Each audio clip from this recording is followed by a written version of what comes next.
Hello, all you beautiful, valid people out there. Thank you for tuning in to another thing with Chzo Mythos. I'm here with my friend and co-host. Hey y'all, it's Ariah. Welcome back. It's the Chzo Countdown Mythos Trilogy is what I'm calling it, and what it's actually called. It is the Countdown Trilogy. The Countdown Trilogy is 3 games, right? This is the first of those 3 games. It's true. They're all text adventure, and this first one is called The Body. It's the body, the mind, and the soul, which are the 3 aspects that need to be purified in the Order of Blessed Agonies. Those are the names of them. Pretty interesting, huh? Very interesting, yeah. So, what do you remember about last time? Because we kind of caught up a bit. Last time we just read a bunch of stuff that gave us some more context and explained a lot more of what happened.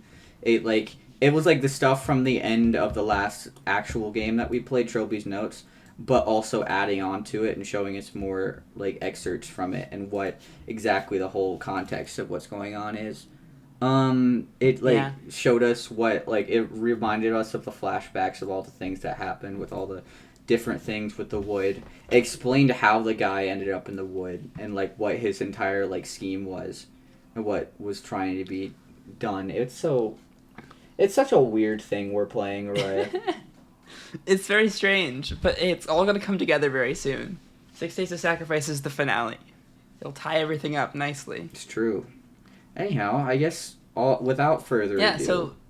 These were released, the last thing I'll say, these were released following up to, in the days leading up to the release of 6 Days of Sacrifice. They're the Countdown Trilogy to the release. They're each little short stories taking place throughout the Chzo Mythos universe, kind of helping set up the story, right? Helping further the story. So would you like me to read this intro, or would you like to? I don't have a preference. Okay. Are you sure? Yeah, go ahead. Okay, I'll read it. So, August 18th, 1779. Just over a year ago, your greatest friend Wilbur was murdered. We're already doing a flashback? By you. He was the guy with the gun. His brain was utterly destroyed. He shot the cloud of type thing, and then... Sorry, I'm thinking. And it was... Yeah. His brain was utterly destroyed by a cloud of shot fired from a flintlock pistol. You can still close your eyes and see the flash of powder that changed your life forever. The gun kicking in your hand as its deadly payload was ejected. His body you then butchered. So this is this is the aftermath of him shooting his friend, or quote unquote. Yeah, this is Jack Frehorn, or as history would call it, very good friend. Yeah, because we saw the flashback of Frehorn shooting. Yeah. But we didn't see the aftermath. So this is about just over a year later. Yeah. We get to check back in with Jack Frehorn. It's true. This is interesting. Every day since then, you have laid your hand on the banister as you made your way up the stairs, and every single time the texture of wood and grain has reminded you of the axe handle as you held it and brought it down again and again on Wilbur's form, reducing his beautiful hairless body to sweating gobbets of shapeless meat. The figure in black, like an elongated shadow at sunset, stretching across a grave. You remember him too. You remember falling to your knees and spouting every plea that came to your mind, desperate to be spared his wrath. Satisfied, he vanished, and you gradually began to convince yourself that he had never appeared at all. You disposed of Wilbur, told his friends and relatives that he had moved permanently to France, and allowed yourself to forget. Fuck. Until he came back. Wait, what? Yeah, so he just covered it up, right? So he had to chop the body. Nobody can know. We gotta dispose of this. Nobody can ever find this. I'm very glad. I'm telling people he went to France. I find it very important him saying his beautiful hairless body. I feel like that's important, and that had to be said. At this point, just say they were roommates. I mean, it said lover in the religious text. It's true. I just find it funny how the way that it's written here. It's no, we aren't lovers. I just thought he was pretty. Okay. That's fair. Oh man. So he came back. What we're about to hear about. Continue. July 28th, 1779. A year to the day, he came back, peering eyelessly at you from across your bedclothes. The prince, the tall man, never speaking, rarely moving, but somehow getting his message across with ease. In return for your life, you, Jack Frehorn, owed him and his voted master an obligation. What does that word mean? Never heard of it before. Smelling extremely unpleasant. So very foul smell. Is how you is what that means. Interesting. Master an obligation. All you had to do was follow their instructions. That was 21 days ago. Tonight you will complete the task you were given. Perhaps then you will be free. Perhaps after tonight you will sleep easy once more. Countdown 1, The Body, an interactive fiction by Yahtzee. So now that's the introduction to what's going on. And we have to figure out exactly what to do through what Wilbur was told. Wait, no. His name isn't Wilbur. His name is Frehorn. So Frehorn has been tasked with something by the tall man, the prince, whatever you would like to call him. Yep, exactly. He's been tasked with something, and we're gonna carry it out today. And now it's gonna give us a description of the harpsichord room, which is the room that we're currently in. Isn't that the room where Wilbur died? That sure is, because he was playing the harpsichord. And got shot. Yep. Fuck. Do you want to read the room description? Sure. Harpsichord room. This is the harpsichord room. Oh, really? I couldn't tell. Sorry. You persist in calling it that, even though the titular instrument has long since been smashed to bits. It and its dreadful curse. You must admit that the room is quite devoid of life without it. You even tore the curtains from the windows after that terrible night, lest the slightest stain of Wilbur's blood incriminate you. Now the only features are a decorative end table in the corner, a set of stairs leading to the room above it, trapdoor on the floor, and a door on the east wall that leads outside. On the end of the table is a bottle of rum. So, in typical text adventure fashion, I just have to say what I want to do, right? Yep, and if you're like... I'll give you suggestions for how to reword things if you have an idea and then just start putting the right words in. So don't worry too much about that. But yeah, basically, where do you want to go? What do you want to look at? We're gonna drink the rum.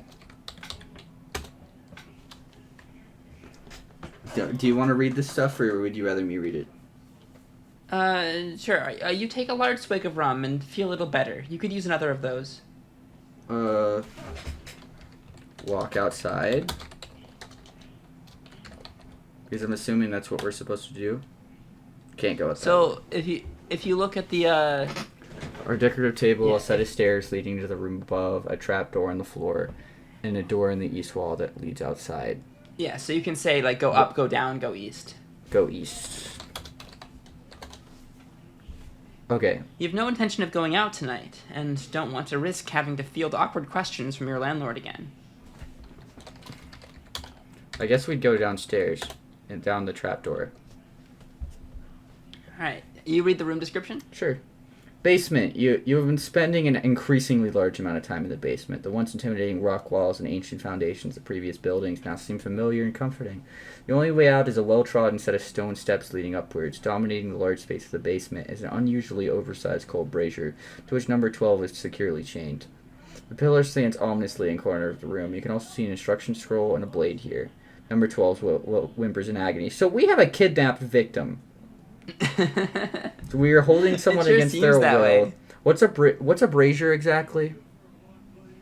That's a very good question. I'm assuming it's like a fireplace. No, not a fireplace. A portable heater consisting of a pan or stand for holding lighted So coals. Okay. So the images, it's like you know, one of those like metal fire pits that you can put outside. Yeah. Yeah, it's one of those. So our number 12 is being held against their will because we haven't been given a gender. They are being held here, and I'm assuming that we're supposed to kill them for the prince. But we need to read the instruction scroll. I mean, there's an instruction scroll and a blade, so... Read the scroll. It was given to you by the prince, and you spent an entire night translating it from what you think was ancient Gaelic. Find ye 12 of impure mind, teach that they the pain of fire and flay. When broken they take up thy blade, then cut they mind and soul away. Place thy blade into the pillar, their mind and soul within shall stay. When 12 are dead, take up thy pen, write what ye hear till ends the day. Oh, so they're numbered number 12 because we've killed 11 other people. This is a problem. This is a problem, you know? This is serial killer behavior. You only need to kill like 3 people to be a serial killer. So yeah, it's very true. Although this is for the prince, right? Like this is because the prince is gonna like kill him if he doesn't. Yeah. Pick up blade, I guess. Yeah, you can say take instead of pick up if you want. It's shorter. Walk to number 12. You usually don't need to walk to anything. If it's in the room, like if you're just in the room, you can just interact with things. Stab number 12. We have to do it for the prince. Yeah, try. You can say like use blade on number 12. No, this is fucked. Oh no. Attack number 12. Kill number 12. Yeah. Oh shit. You gonna try that? You're not sure you can do it. Number 12 is staring up at you in terror. Perhaps there's some shred of restraint left in you, and if so, you must be free of it to complete your task. You are sober and miserable again. Can we try again? Okay, wait. It's the same thing. Go up. Perhaps there is some shred of restraint left in you, and if so, you must be free of it to complete your task. So we're going back upstairs. On the end table is a bottle of rum. Grab rum. Yeah, and you can always, if you say look around, then you can get the description to come back up. Yeah. Say take instead of grab. Yeah, but there's also a staircase leading up to the bedroom, if you remember. Cool. Yeah. Bedroom. The bedroom was never well maintained, even when Wilbur was alive. Now it hasn't been cleaned for some time, and thick films of dust and filth cover everything. You're almost certain rats are getting in, but you cannot bring yourself to care. Only the ancient bed and your old writing desk show any sign of recent use. On the bed is a blank page. Okay. Should we grab the page? Sure. I mean, that's a good principle to take pretty much everything. It's a piece of unadorned paper. It was suggested to you to acquire some writing material. I don't think there's anything else really for us to grab. Maybe look. Yeah, there's a writing desk. That might have something you could look at. Oh. Look at desk? Say X. Yeah, look at desk. Try that. Yeah. Once the desk was covered in... Oh, this is a description. You should say this. Once the desk was covered in papers, correspondence, and tests, as recently as a year ago when you were still excited by the supernatural. Now the surface is practically bare. Your files all thrown into a fire long ago. It's a single drawer built into the desk. You open the drawer, revealing a quill pen. Take quill pen. Yeah. Also, with text of interest, you can usually shorten it, so you could say take pen, and it would also understand. Got it. It's usually pretty good at being able to abbreviate things. Alright, can we not look at the bed? Look at, remember. My bed. You can't remember when you last had a full night's sleep on it. The old smells ingrained in the streets and mattress bring bad dreams. Okay, now we need to go back all the way downstairs. Cool. Well, we got writing material, so that was nice. All right. Drink rum, or use rum. Would that be better? You could say drink. You should say drink.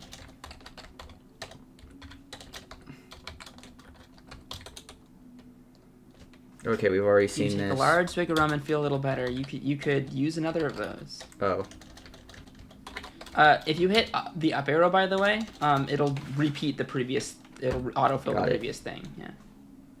And you can actually hit up multiple times to scroll back through multiple previous things. So cool. It's pretty nice. Good to know.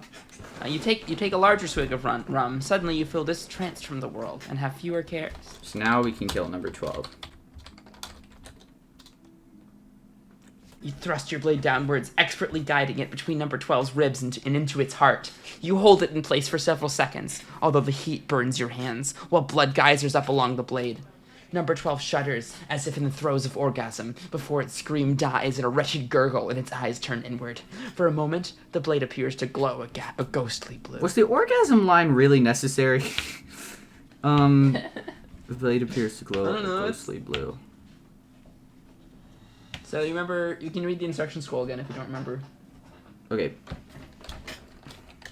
The pillar stands ominously in the corner of the room. So, find ye 12 of impure minds. When broken, they take up their blade, they cut thy mind and soul. Place thy blade into the pillar, their mind and soul within shall stay. When 12 are dead, take up thy pen, write what ye hear till ends the day. Okay, so we need to put the blade into the pillar. What's the pillar? Well, if you remember the look, if you can look at the top of the text, it says the pillar stands ominously in a corner of the room. It's just an element of the room. Oh.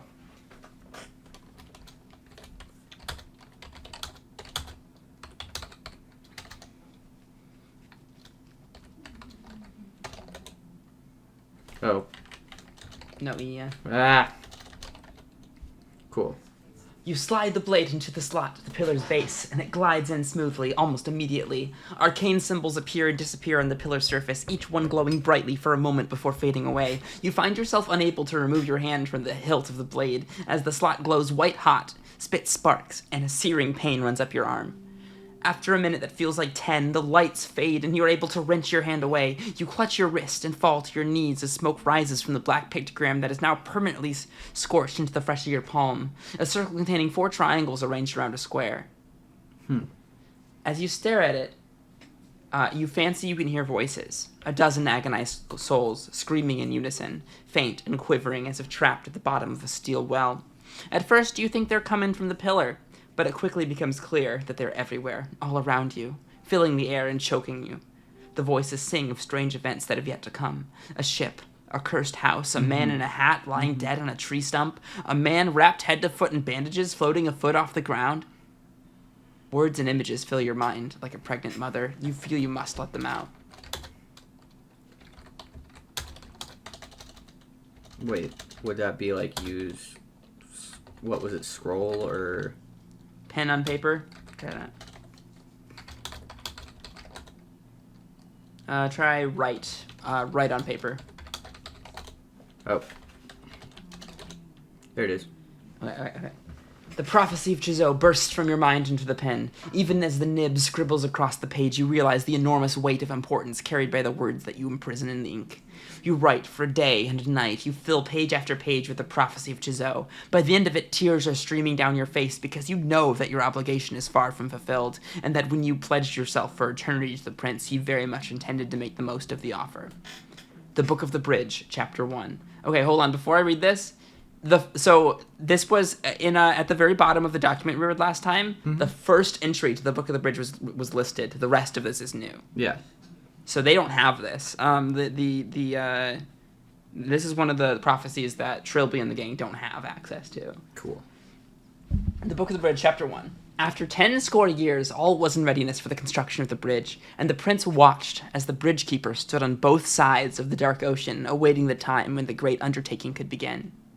Or do you want to read this since you actually read some of the new ones from the last one? Sure. Yeah, just so you can get, I don't know. Go for it, yeah. 2. To the house of the bridge keeper, which was the mind of the bridge keeper, had come many thieves, and the bridge keeper had borrowed from the power of the prince and thrown down these thieves. Truly did they know the name of the king. So more people dying, yeah. Or in pain. I think that's what that means. Yeah, well, remember what the bridge keeper was? Bridge keeper, remind me? So the bridge keeper is John Defoe, right? Because the bridge keeper is who Yeah, the prince, exactly. like let join their soul in the idol, right? So the house of the bridge keeper is Defoe Manor. Cool. Which was the mind of the bridge keeper. Yeah, it's... Had come many thieves. Which is true. This is 5 Just a Stranger. 3. But then there came a family of thieves to the house of the bridge keeper, which is the mind of the bridge keeper, and the family of thieves numbered 5. Yeah. There was the spying thief who came to the house of the bridge keeper to learn the secrets of the prince and the order, a pawn of masters who would pervert the glorious scheme of the king. That's Who's that? That's the guy that died at the beginning of the game, who we figured out was working Yep. for the. AJ. Yeah, AJ. Cool. There was the covetous thief who came to the house of the bridge keeper See, for wealth. those were important. And who cared little for the blackness of his soul. Is that Trilby?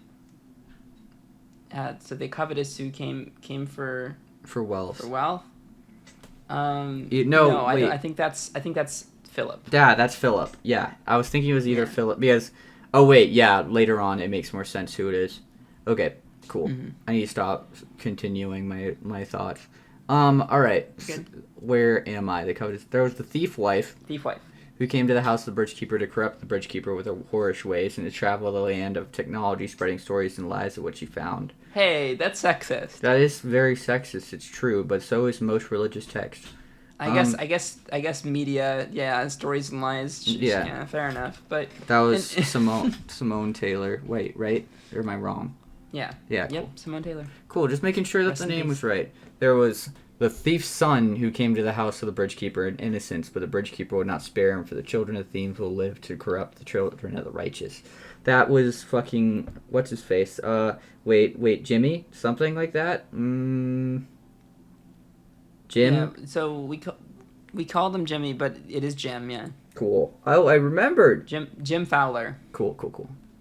Lastly, there was the cunning thief, Trilby, who would not tell of his purpose or his name, but the prince gazed upon him, and the prince said, 9. This cunning thief who sups with the most unworthy company is the one who will guide the bridge keeper to his destiny, and so I will have him be spared the wrath of his house. 10. The family of thieves sat together to dine in the house of the bridge keeper. That was the mind of the bridge keeper, and the wrath of the house fell upon them. You have written the prophecy. And that's the end. That was the first one. Cool. Yep. Interesting. We have 3 about like that. That's not too bad.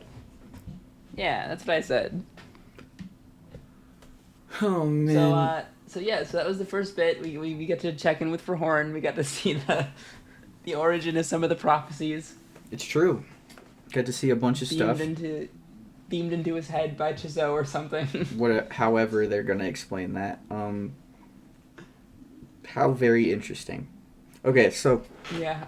So Frehorn, predicted 5 Days a Stranger from the get-go. Way before any of it.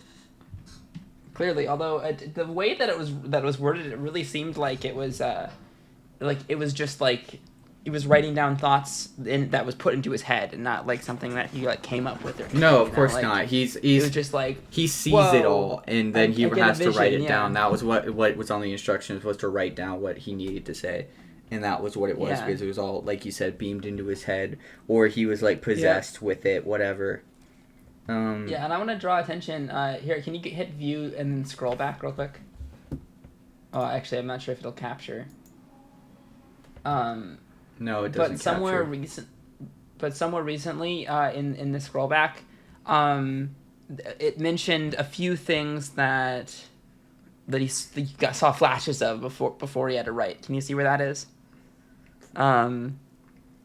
Wait. Yeah, he saw, the 12 people screaming. A dozen, as you stare at it, you fancy you can hear voices. A dozen agonized souls screaming in unison, faint and quavering, as if trapped to the bottom of a steel well. Comes clear that. Well, that's those souls. But I mean, right before he's I gotta write this down. He said a whole bunch of things, and he predicted some stuff from the games. Oh yeah. Interesting. Wait. I don't know if you remember. I don't exactly. Where it is? Okay. Let me just find. A ship, a cursed house, a man in a hat lying dead on a tree stump, a man wrapped head to foot in bandages, floating a foot off the ground. Hey, that last one we don't know. What's that? Yeah, I don't know that one. So the first one, the ship, that's right, with the person who was running away but got helped by that group of sailors, and then tried to etch a. Oh, it just says ship. Maybe I thought of that as the Mephistopheles from 7 Days. But it could be either if it's just ship. Yeah, whenever it says a ship, my first thought is the idol that whenever it was created. But maybe I'm just. That makes sense. That's probably more accurate. A cursed house is whenever we went to that inn and then were murdered because it burnt down. A man in a hat is Trilby. Or it's or if it's 5 Days a Stranger. Croshaw. Wait, a man in a hat. Since Yeah, that's what he wrote about. Or yeah, exactly. It could be a bunch of different things, which is fascinating. A man in a hat. I guess that's a good point. Lying dead on a tree stump. Well, that's pretty specifically Trilogy's notes. Yeah, exactly. A man wrapped head to foot in bandages. No, that one's new. Mm-hmm. And floating a foot off the ground is very new. Yeah. So I'm assuming either in the rest of the Countdown Trilogy or in the next game we're gonna see what that is. Anyhow, I think that seems like a fair guess. I think that's all for us today, or at least in this one. Yeah. What a fascinating See, we're gonna do thing. these 3 in a row, right? So the next one's gonna be tomorrow, right? We're not gonna make you wait like too long for these. It's just gonna go boom, boom, boom. It's true. So yeah. It's very fascinating. All right. So, anyways, I don't think there's anything else that needs to be said on this. I am very confused, as I always am whenever I'm playing these games. But we're gonna figure it out, and it's the countdown to 6 Days of Sacrifice. God, this game's almost over. No, we gotta stop ending series. Franchise. What if we stopped recording? Then I never have to deal with ending series ever again. Yeah, I think ending series is kind of fun though. It is fun. The problem is just like it makes me realize how long it's been that we've been doing this every time that we finish anything. But I like thinking about how long it's been. It's cool. It's not bizarre to you? Of course it's bizarre, but I like thinking about things that are bizarre. Every time I think about how long it's been, I realize that I'm not 15. Good. But what if I started acting like that again, I think that could be really helpful to the channel. It would add some youthful energy.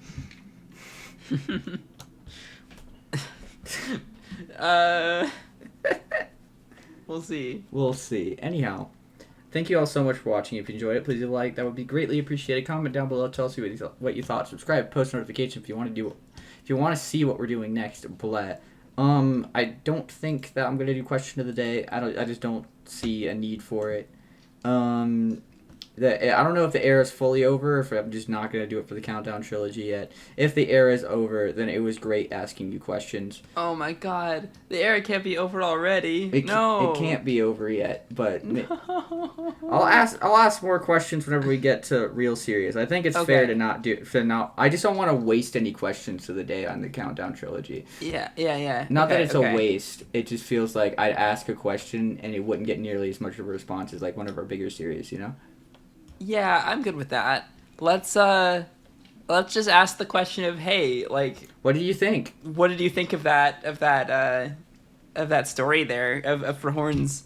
It was a little bit graphic. Do you have I kind of like it. Do you have a Wilbur kind of in fun. this situation? That will be today's question. Has this ever happened to you? Has this ever happened to you? Have you ever had have you ever had a quote unquote roommate? Ariah, you have a roommate, quote unquote. No.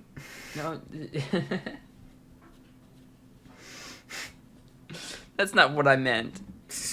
Anyhow, I don't have a roommate. But ladies, just saying. I gotta stop flirting with the audience. This is gonna end badly. Jay's for me. looking to move. Wink, wink. Looking for roommates. Wink, wink, wink. But not really, because Jay's straight. It's true. I could be roommates with a girl. Wink, wink, wink. I'm sure. Anyhows, I added an S for some reason. Go to ariahj.com to check out all our socials. Two that I'd like to shout out specifically are our Buy Me a Coffee page, because money is money and it's great and we need more ways to make it. Also, go to our Discord server, because it's a really cool place and we'd love to interact with you there. We even have a Chzo Mythos tab that's never used, but it'd be cool if it was. Anyways. Yeah, it's cool. You can talk about the series as it's ending, and it'll be cool. I hope you guys have a great day, night, whatever time it is for you, and we'll see you in the next one. Bye. Love y'all. Bye.